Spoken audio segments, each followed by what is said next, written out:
So today we're pleased to have Ms. Pangyue Chen to give us a talk on a part of her PhD thesis, which is on the Chinese corporate law issue and institutional investors in China. The title is Stewardship of the Institutional Investors in China, the Way Forward. Pangyue is a fellow of our Center for Chinese Law, and she's visiting us while she was finishing her PhD degree at the US. So without it's an informal session. I hope we'll have some of a conversation, a dialogue. So it's not really formal, so you could relax. And I think if you have any questions, let's just start the conversation.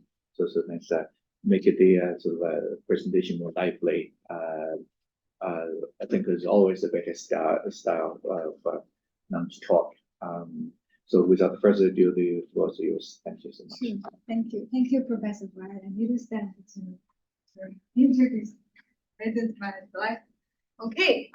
Thank you for inviting me here to share my latest research on institutional investors and their stewardship in China.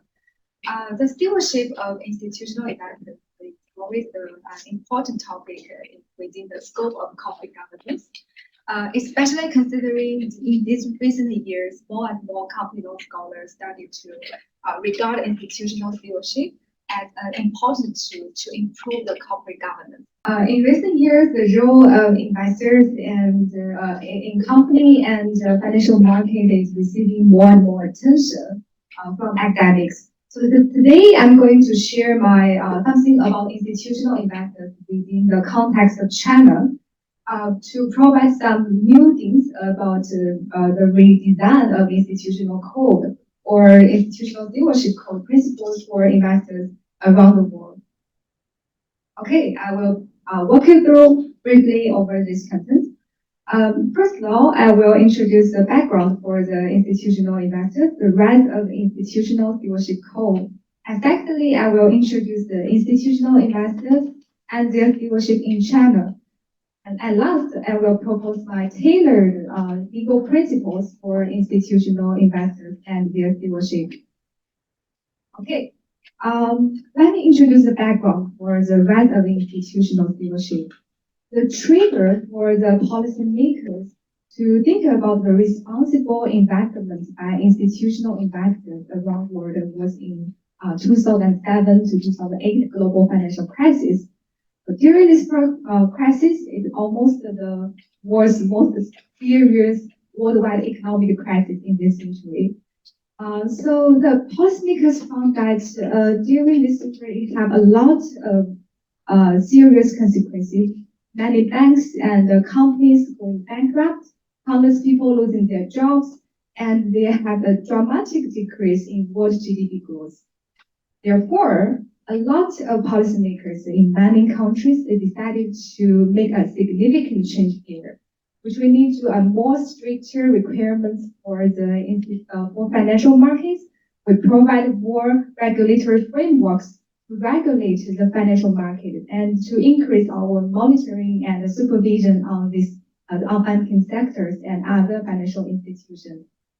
Therefore, in 2009, David Walker, a senior advisor to Morgan Stanley, was asked by the UK government to conduct an independent review of corporate governance in UK banks and other financial industry entities. So after 9 months investigation, he provided final recommendations, the Walker Review, which is important for the UK. In this review report, he provided some recommendations on how should we improve the engagement of institutional investors. He said that we need to increase or improve incentivize institutional investors to actively participate in the corporate governance.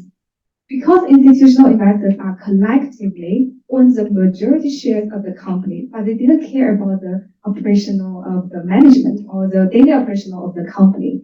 Therefore, he suggested to make a disclosure of their business models and their stewardship practices. Okay, after 1 year, the UK government adopted his recommendation and published a stewardship code called the UK Stewardship Code.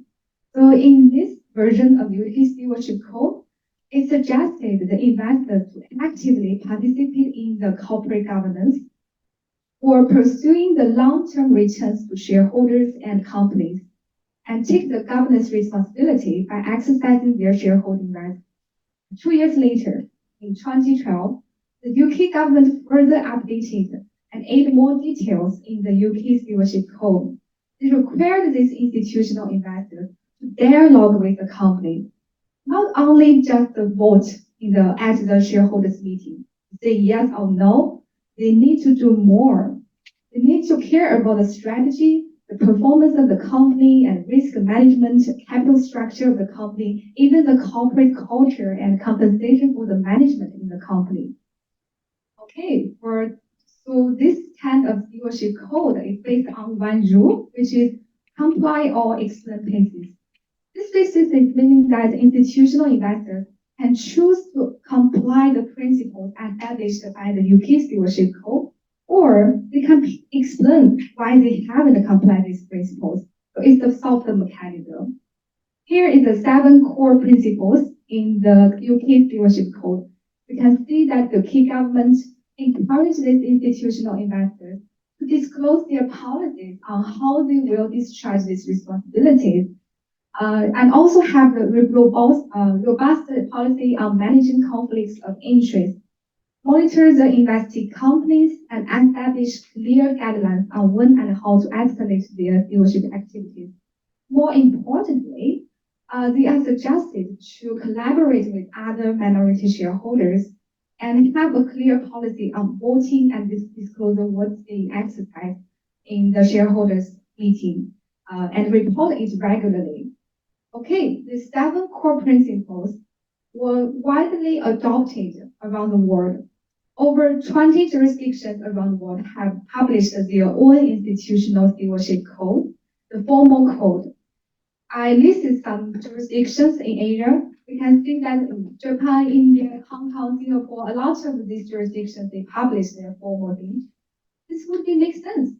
If we look at the global trend of institutional investors, we can see that from 2008 to 2019, the shareholdings, the equity holdings, and the market capitalization held by institutional investors are continually increased. However, if we look at it in more detail, the things going to be changed. We look at UK and US, the institutional investors collectively own the majority shares of the company. For example, in the UK, they own 68% of the company shares. And in the US, it's over 80%. But in the other jurisdictions, for example, I take Hong Kong and Singapore as an example, they only held 12% and 6% in the company. That means they are minority shareholders. How come? Because they have the global legal misdeeds. Some scholars call this global legal misdeeds, which means that these concentrated ownership jurisdictions mistakenly to adopt the UK Stewardship Code, because on the one hand, these investors held very few shares in the company. On the other hand, they are required to be active in participating in corporate governance and influence the corporate governance. But how to balance this? How to balance these 2 aspects? Okay, there are some reasons behind this. So there are a lot of benefits of the UK Stewardship Code. They may increase the risk management of the investors, improve sustainable and responsible investment, and further increase or enhance the corporate governance and promote long-term development of the company. The most compelling reason behind this highly concentrated ownership company jurisdictions eagerly to adopt the UK Stewardship Code is a signal. It's a signal that's sending to the international investors to tell them we have committed to the good corporate governance principles and come here, let's see us and invest us. But they still have the problem because they have the toothless institutional investors. They are held too few shares in the company and they are too small to influence the corporate governance in companies. Okay, then I will take China as an example. China is a typical country which has a highly concentrated ownership company. The majority shareholders usually is the legal persons, and state-owned shareholders are the largest shareholder in the company. And then retail investors. China has many retail investors in its financial market. And the last is institutional investors. So we can see that institutional investors even have few shares in the company. However, the CSRC, China Securities Regulatory Commission, has established some principles. They also introduced some principles from UK in their code for corporate governance of listed companies. Like in Article 78, institutional investors are encouraged to participate in corporate governance, to exercise their rights to vote, inquiry rights, and suggestion rights. And in Article 80, they also encouraged to disclose their objectives and principles and their strategies for accessing voting rights, situation and effects of exercise of their shareholding rights. But they are still the toothless institutional investors. So how should we balance these two things? Here, I put forward my system to help us rethink these things and redesign the institutional stewardship code. Here is the logic of the UK's government. We can see that in 2009, David Walker found that institutional investors are undermotivated or resource constrained, so they are very passive in engaging in corporate governance. Therefore, the government proposed the UK Stewardship Code to incentivize to actively participate in corporate governance. But such kind of regulation cannot thoroughly resolve the governance problems in concentrated ownership jurisdictions because they are too small, and we also have the different problems here. Therefore, I propose that we need to reconsider the specific corporate governance problems in concentrated ownership jurisdictions and find out somebody who needs to take the responsibility or who can make the responsible investment in the company. After that, we redesign the corporate institutional stewardship code to make it as a tailored institutional stewardship code specifically address the problems in the corporate governance in concentrated ownership jurisdiction. Okay, then I will take China as an example to show how this system works. Here is a timeline for the regulations of institutional investors in China. Before 1996, China has no definition about institutional investors. Until in 1996, securities companies and trust companies are encouraged to invest their money in these companies. And over 28 years, there are many types of institutional investors in China. We can see that not including the institutional investor, including the securities companies, trust companies, we also have the National Social Security Fund. We have the foreign investors. Some of you may be familiar with the qualified in financial QFII and RQFII. And the Hong Kong investors can also invest in Chinese markets and through the Shanghai Hong Kong Stock Connect and Shenzhen Hong Kong Stock Connect. Okay, but we still have no uniform definition of institutional investors in China. So here I provide my definitions to help us to better understand about the institutional investors. The investors in China are legal entities that invest in Chinese listed companies with their own funds or funds raised from others. I know there are a lot of types, and then we look at the categorization of institutional investors. Many scholars, they divide institutional investors into passive or active. Active like index fund or active like mutual fund or hedge fund. But in China, the situation is more complex. So the investment strategies and their corporate behaviors may be affected by many factors. The external factors like legal regulations and the state intervention, the internal factors like controllers and investment purposes. So therefore, I proposed a new taxonomy for us to understand institutional investors. I provide three dimensions for us to categorize them. The first, based on the registration location, we can divide them into foreign and domestic. And secondly, based on the ownership controller, we can divide them into state-owned and private-owned. We have the SOE and POE, but for the institutional investors, we also have these two types. And according to their investment intention, we can divide them into strategic investors who invest in companies with some strategic objectives and financial investors who invest in company only for the financial returns. I know it's very complex, so I give you an example here. The Social Security Fund, or we call pension fund, is a very important institutional investor in China. It invests in many companies. It was controlled or managed by the National Council for Social Security Fund of the People's Republic of China. It's such a long-term name. 全国社会保障基金理事会. So based on registration, it is of course a domestic institutional investors. And if we look at the ownership of the controller of the fund, it's a state-owned institutional investor. And it can invest in companies for strategic objectives as a strategic investor, or it can invest in a company just for the financial return. The reason that I propose such a complex three-dimensional framework is trying to help us to think about the incentives and challenges behind them participating in corporate governance. Okay, so after I conducted my research, I found that not all investors are passive in corporate governance. Certain types of institutional investors are extremely active and can influence the corporate governance in fact. I published some of my findings in this journal, Columbia Business Law Journal. If you are interested, you can download and take a look. But this our focus is not here. Today, our focus is further research about the institutional investors.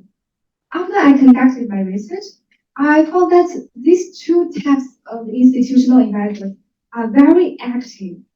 They are strategic investors and China Securities Investor Services Center. So I shifted my focus from these general investors to these two types. Then I will introduce these two types one by one. The first is the strategic institutional investor. Before 1999, China had not introduced their strategic investors, but the definition of strategic investors was defined in the regulations until 2006, when China needed to fulfill its commitment to WTO, open its financial market to the foreign investors. So it introduced this regulation and required these foreign investors to invest in companies as strategic investors. Here is the definition. Strategic investors are investors who invest in listed companies through medium to long-term strategic mergers and acquires newly issued shares of the company, which means that compared with other investors, strategic investors are long-term or medium-term investors.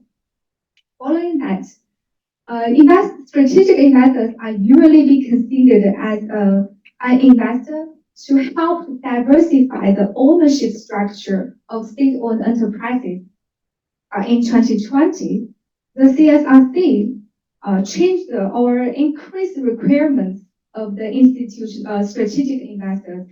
They tell us the strategic investors needed to provide some competitive resources to the investing companies. So here are three requirements on the strategic investor that provided by the CSRC. Firstly, they need to have the strategic investment objectives.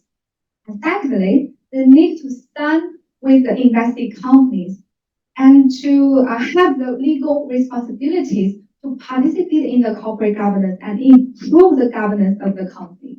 And thirdly, they need to build a close business relationship with investee companies. Furthermore, the CSRC further updated its requirements for the strategic investors. It requires that a strategic investor shall also meet one of the following circumstances. They need to bring technical resources, for example, some core competitiveness, technology, and innovation to the company, and upgrade the industrial technology of their investee company. So therefore, significantly enhancing the profitability. Or they can bring some strategic resources, such as leading markets, channels, and brands to significantly promote the market expansion of the companies they invested in. Okay, let me give you an example to see it. It's a case, a successful case that disclosed just after the CSRC put forward its announcement for increasing more requirements on strategic investors. It's Deepon, Deepon Express, and Yunda Express. These two are large express delivery companies in China. In 2020, Deepon Express disclosed an announcement to say that we will introduce Yunda as a strategic investor in our company. And after the equity investment, the Yunda Express will hold 6.5% of Deepon Express. However, guess how many shares are held by the controlling shareholder of Deepon Express? It's JD.com, Jingdong. JD.com held Deepon Express for over 66%. So compared with the majority shareholders, the Yunda Express, although it's the second largest shareholder in the company, it still has a minority shareholder. Also, it's the minority shareholder. It signed a contract with the Deepon. In the contract, it said that Yunda Express needed to nominate a director to Deepon Express. Therefore, in 2021, Lai Shiqiang, the vice president and director of the Yunda Express, was nominated by Yunda to become an executive director of Deepon. Furthermore, they also provide a lot of resources to Deepon. According to the 2021 report, a new report that published by the Deepon Express, you can see that the Yunda provided technical resources like the comprehensive management skills, sophisticated big data analysis algorithm, and helped Deepon to advance its deep learning algorithm technology. On the other hand, they also provided strategic resources to Deepon, like to expand Deepon's sales network, to improve Deepon's user coverage, delivery efficiency, and subsequently enhance the company's profitability.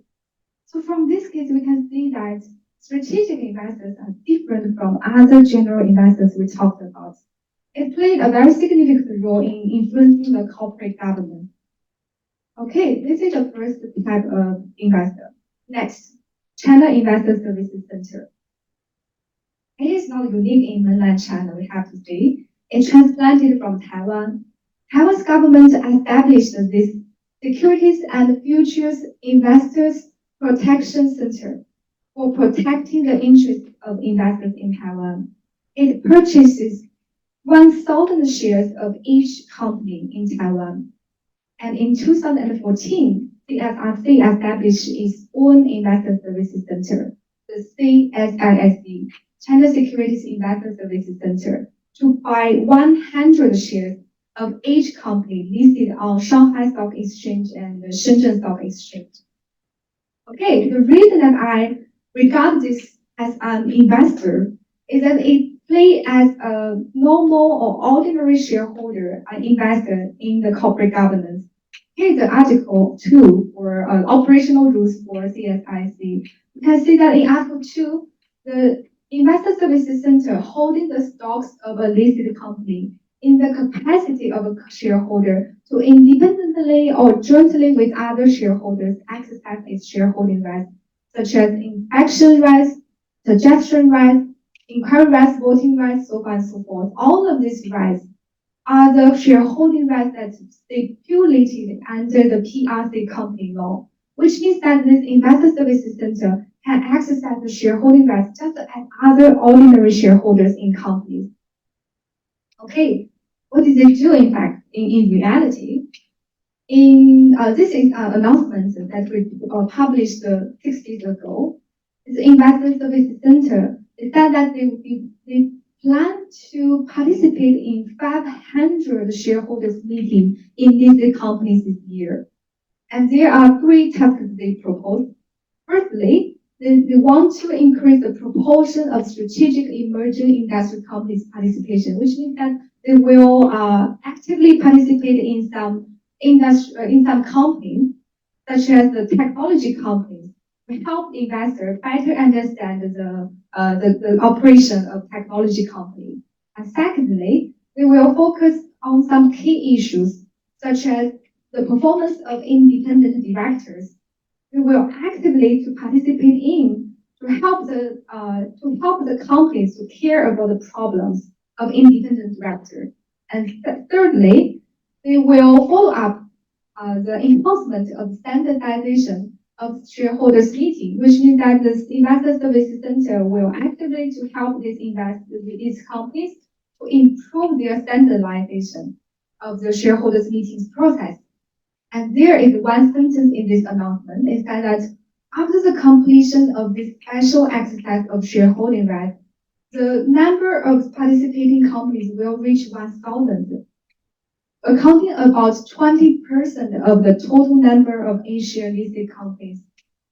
Okay, you can see that although Investor Service Center held a few shares in company, it only held 100 shares of the company, but it participated in many companies in China. Here's a case study to help us to understand their behavior. In 2015, Haley company published an announcement about changing its bylaws to aid that shareholders who have held independently or individually or collectively more than 3% of the company's shares for a period of more than 90 consecutive days have the right to nominate a director. However, under the PRC law, there has no time limitation for the shareholders to exercise their shareholding rights. So in 2017, the Investor Services Center sent an email to the Haley company. It said that your article unreasonably restricts the shareholders' right to nominate director candidates. After 7 days, Haley replied. It replied that the PRC company law and the related securities regulations did not prohibit the articles of association of a company from imposing time limits on the rights of shareholders. Therefore, 2 months later, Investor Services Center sued the Haley in Shanghai court. After being sued, Haley immediately removed this article. And then at the end, the court ruled the Investor Services Center win. So we can see from this case, although Investor Services Center held only 230 shares of the company, but it actually effectively influenced the corporate governance in this company. Okay, after analyzing these 2 types of investors, let us look back the stewardship code. In 2020, the UK updated its UK stewardship code to expand the expectation of institutional investors to include more things. Like they include the public interest objectives for investors. They also require these investors to incorporate the environmental, social, and governance (ESG) considerations in their performance. They also changed the rule for investors from the comply or explain to apply and explain basis, which means that these investors need to apply the principles required by the stewardship code and explain how did they do. And such kind of update, of course, it can improve the effectiveness of the stewardship code. However, in the concentrated ownership jurisdictions, it still have problems because investors are too small. They have too few shares of the company, and sometimes they cannot effectively participate in the corporate governance. So I propose that we need to shift our focus towards two things.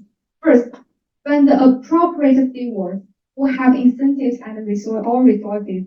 And second, find out what the specific problems in concentrated ownership jurisdiction. Okay, what about the UK? In 2009, David Walker proposed that the problems in UK's government is that the institutional investors and majority shareholders are too passive to monitor the management of the company. Therefore, they proposed the stewardship code to incentivizing their institutional investors to participate in corporate governance. So they are trying to mitigate the agency problem between shareholders and directors. However, these majority shareholders are too active in concentrated ownership jurisdictions. For example, especially in China, the shareholders sometimes are managers in companies. So what's the problem in concentrated ownership jurisdictions? The problem is the agency problem between majority and minority shareholders. Therefore, we look at these two specific investors. So what I'm going to say, I want to provide more serious responsibilities on these specific investors to help and mitigate the agency problems between minority and majority shareholders. So the stewardship concept here is that the responsible investment by strategic investors to build strategic partnership with the company and actively manage and oversee capital. More importantly, the need to mitigate corporate governance issues. So I proposed a lot of tailored principles for strategic institutional investors, but due to the time limitation, I may not provide the full version of that. But the thing that I want to emphasize is that we need to aid the rating system on the apply and explain basis, which means that the current software mechanism, which focus on whether they need to apply the principles and explain what they did do, but it's still the software mechanism. There's no punishment on them if they don't apply these principles. So I proposed the rating system, which means that an independent agency or the supervisory regulator to rank the strategic investors based on their stewardship behaviors. Therefore, such kind of ranking system can help them and incentivize these investors to actively exercise their stewardship responsibility. And the second is for the Investor Services Center. I proposed that the stewardship of Investor Services Center need to be active engagement in corporate governance by exercising their shareholding rights to address governance issues and promote the long-term development of these companies. As we talked before, we have already had the operational rules for Investor Services Center. So I just provided these 4 recommendations for improving the effectiveness of the operational rules of Investor Services Center. Like we need to formalize the policy and improve the in-depth of their disclosure reporting. Furthermore, more important thing is that we need to set some guidelines for Investor Services Center. That is, collaborate with other minority shareholders and deal with the conflict of interest within it. Okay. After giving some example about the specific institutional investors and tailored stewardship code, I think I can make you more understand about this system. This system can not only be applicable in China, it can also be adopted in other jurisdictions, especially in concentrated ownership jurisdictions. Such kind of system can help the policymakers and legal scholars to reconsider about what the specific corporate governance problems in our jurisdiction, and to find out who need to take the responsibility to help and to improve the corporate governance, and then redesign the stewardship code to make the tailored institutional stewardship code to improve the corporate governance. Okay, let's end up here. And thanks for listening. I welcome any questions and discussions on this topic. Thank you.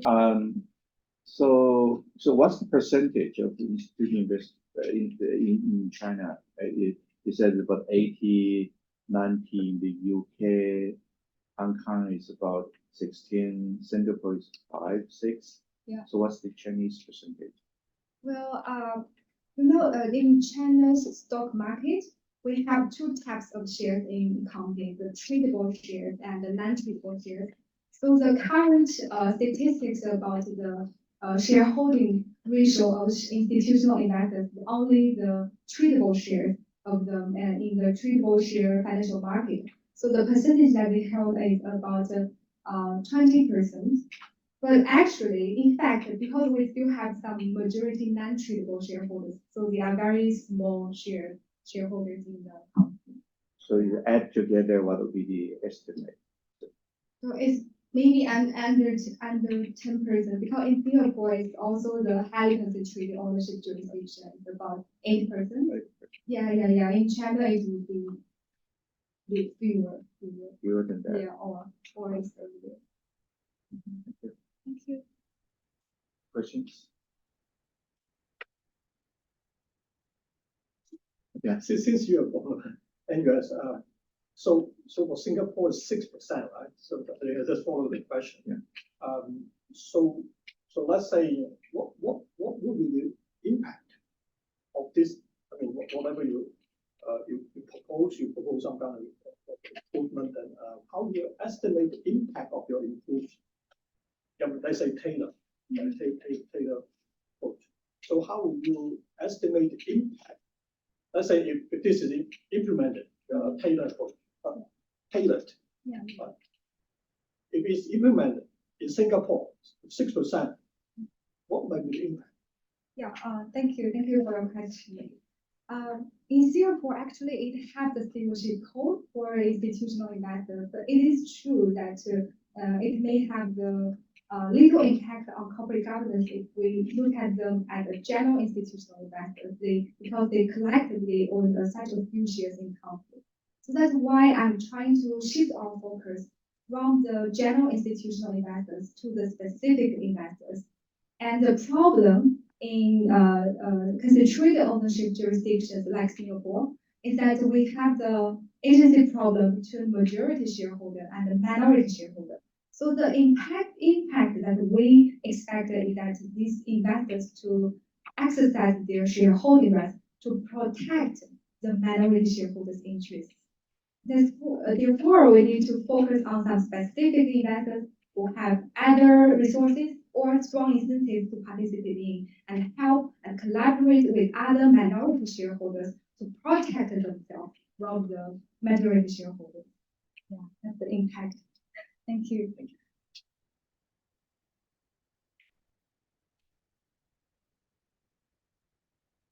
Thank you so much, Pangyue, for your talk. I mean, I'm just wondering how do you deal with the blurred boundary of potential conflicts of interest in, for example, in the enterprises, and the state-owned enterprises, the Chinese context, because I'm wondering about this because I'm currently doing some research about the so-called the data, ownership or something in the data marketplace or something like for example, if we consider the golden share of the big techs in the Chinese context, right?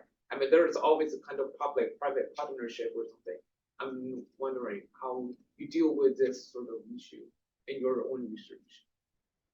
Yeah, thank you for your question. Yeah, it is true that they always have a lot of conflict of interest within the governance of the company. And as the institutional investors, they may also face a lot of interest, like they themselves. interest of other minority shareholders and even about the long-term development of the company. So that's why I also propose the mechanism, the softer mechanism.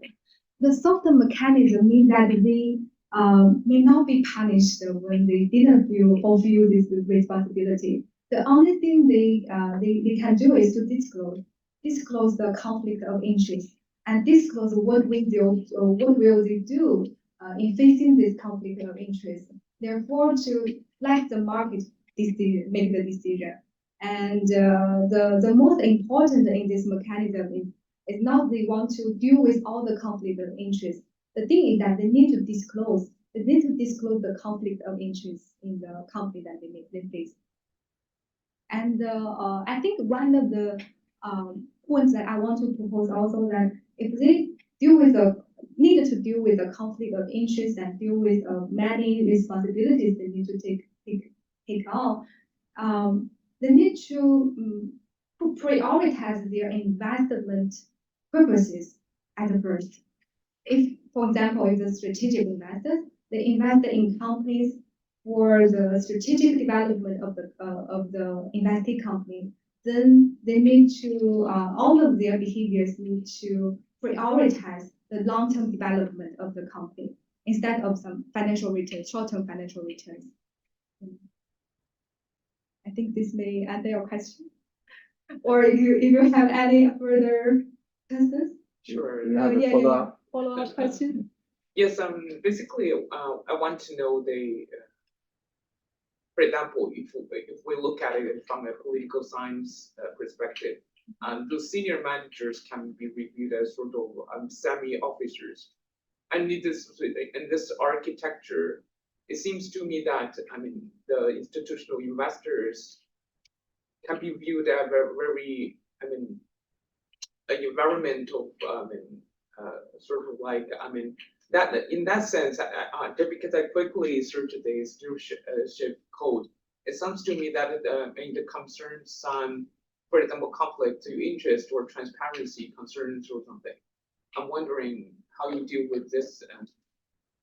Once those senior managers, view themselves as a sort of, semi-officers, government officers, for example, in the state-owned enterprise. So you mean the conflict of interest between? For example, how you define the state interests in the institutional investors, or how and then those, for example, the social security funds, right? How you define this? It's kind of the boundary is always blurred to me. So I want to know how you deal with this. So you're asking, so in what sense they represent the government? To what degree they represent their own institution? Yeah, exactly. Kind of the boundary. But it's always and to what degree they represent themselves. So we have 3 different layers of interest. Yeah, well, I think it's still need to look at the investment purposes because, like the Social Security Fund, it can invest in companies as just the financial investor. They care about the financial returns, and they did care about other things. But if it invests in companies as a strategic investor, it still depends on the reason that they invest in. Sometimes they disclose that they invest in this company just for the long-term development of the strategic industry, like the technology industry. They just focus on the technological innovation of the company. So I think if you look at if we found it's blur, it is true that sometimes they have the blur of the different kinds of interests, but the most important thing for us or for the strategic investor or for the state-owned investors to think is that they need to prioritize their investment strategies and purposes. Disclose it. I have a follow-up question to because he mentioned golden share. So some state agencies or state investment funds would invest in certain tech companies, but smaller than 1% in the company. But like even though the share is smaller than 1%, they have like a voice power. They could be involved in making strategic decisions in the companies, like this state officials. So I'm just wondering, because I'm very new to this topic, I don't know much about stewardship. I just wonder if, like, the government, the officials involved in making companies' decisions, their decisions like kind of impact the interests of other stakeholders in the companies. Like, is there a mechanism to kind of hold responsible for this the holders of the golden share, which is the government? Oh, thank you. Thank you for the question. You just proposed a very good example for choose somebody who need to take responsibility of the stewardship. It's these investors, the minority investors, they need to take the stewardship responsibilities in the company. And because I didn't show the full page of the Taylor's principles for these investors, if you look at the UK 2020 stewardship code, you will find that the UK government established a lot of stewardship principles on institutional investors and require them to also consider the ESG, the environmental, social, and governance issues about the company. So I think in this context or in the capacity you raised, it may be these shareholders who have the golden share and can make some voice in the corporate governance, they need to take the responsibility of the stewardship. Thank you. There's a question there. Thank you for your presentation, and I have several questions. First of all, I'd like to know whether such kind of stewardship code is originated from UK and that the US has such kind of code as well. And the second question is about, do you think such kind of code is beneficial for the development of a company?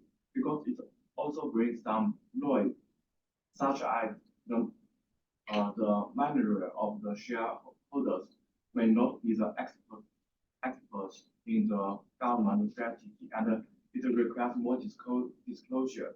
But such kind of disclosures will sometimes release some company secrets to its competitors. So, do you think it has some drawbacks of such kind of code? And my last question is, based on your expectation, the regulation to the companies will become looser or restricted in the future, and in different countries, the environment will be different or not.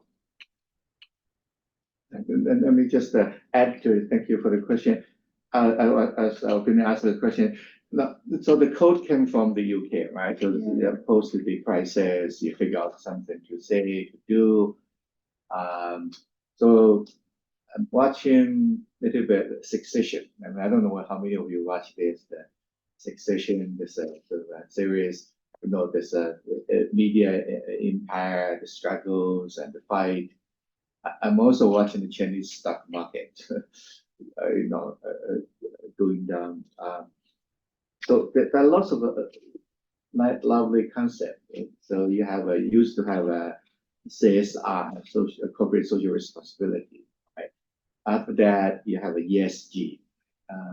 So as if now you have the Taylor code, whatever. So somehow someone is going to invent something that looks wonderful. Everybody say, let's do it. Once we do it, life will be wonderful. But then we still have a Chinese stock market. You still have succession and those kind of fight for interest. Rules are not really that relevant, it seems to me. So I guess the same question is, at the end of the day, right, in the Chinese corporate governance, what works? What eventually will be good formula? It seems to me like the Communist Party saying the party leadership is everything. And forget about those other things. Golden share. And golden share is party leadership, it seems to me. Like we don't pay that much, but we have a decision-making power. Maybe that is, so that relates to your question, right? Then it creates more difficulties than the ones you are able to solve. So sorry for the long question. So that's it. Yeah. So yeah, thank you for just raised a very good point is that the problem in corporate governance in China. And I think nowadays the Chinese company face a very difficult problem is that the majority shareholders have too much power.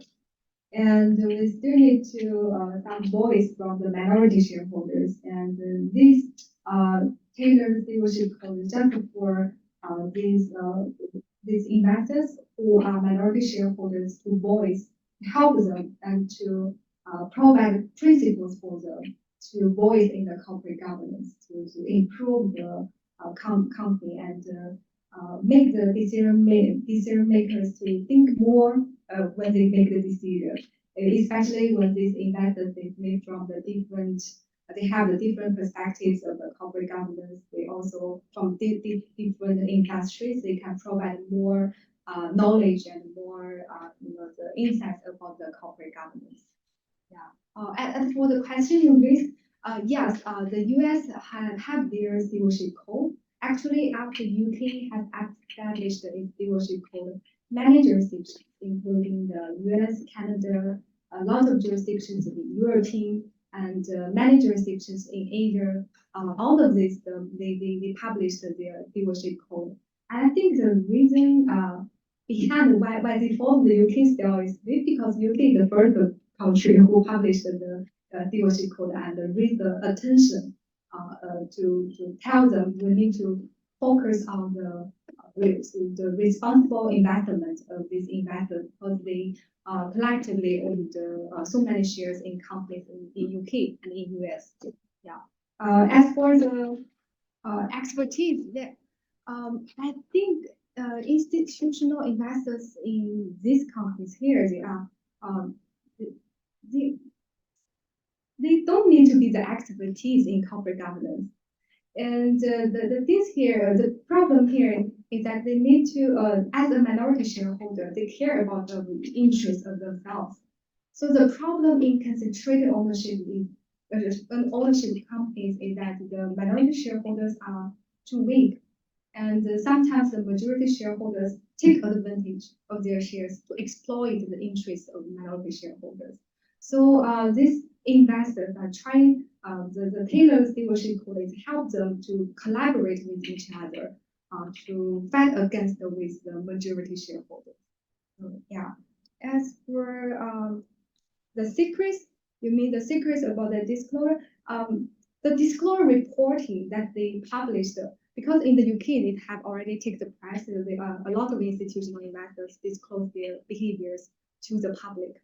So they will not touch the security things. They just disclose what they do, what they did at the shareholders meeting, and whether they exercise their rights, their shareholding rights in the corporate governance. So they will not touch the operational things or the company securities impact. Thank you. Thank you. Just finally, for my educational purpose, can you go back to the slides? I think you have the ownership pyramid of the Chinese companies. You have a this one. Yeah, this one. Yeah. If you have the first one is legal persons. Yeah. Can you just quickly take us through the three layers? Who they are, what's the percentage? So that really, I'm just curious. Yeah, the legal persons are usually which means the company. Yeah, the company or sometimes it's the individual who control sometimes it's state-owned shareholders control the company and then use that company to invest in listed companies as a legal person. And they all account for the majority of shares. And I don't have the exact data. There is no the exact data about the percentage that hold. by But any do you have this, are they state-owned or private-owned? Do you have that division roughly in the firstly legal person? Oh, yeah. It will depend on who controls the company. It can be divided into the state-owned Right. companies and private-owned enterprises. Yeah, and then it's retail investors. Retail investors just the USD individual. Yeah. Squeezed in the middle, get exploited all the time. And we Okay. call 散户 in Chinese. And then it's institutional investors, which are the general investors in the Western jurisdiction refer to like usually the mutual funds or the hedge funds. Means our individual, we put our money in the funds that they manage. Yeah, But they then help us to manage. But the they money. become the institution. Yeah, they become, because they are legal institutions, they have more knowledge, they are expertise in investing in companies, but that's in the mutual, in the UK and US, like the BlackRock, Vanguard, State Street, so many large and fantastic institutional investors in the US, but in China, they are still small, they account a small percentage in the financial market. So at least in the Chinese case, you are, so if you use the metaphor, for the tail to wag the dog, because you're using a small percentage at the bottom to shape the whole institutional system, right? That is the strength of the institutional investor. Okay, I get the point. Thank you very much. Thank you. So on that note, thank you, and Thank you. thank you for Thank you. coming to attend. Thank you very much. Thank you for your listening. Thank you.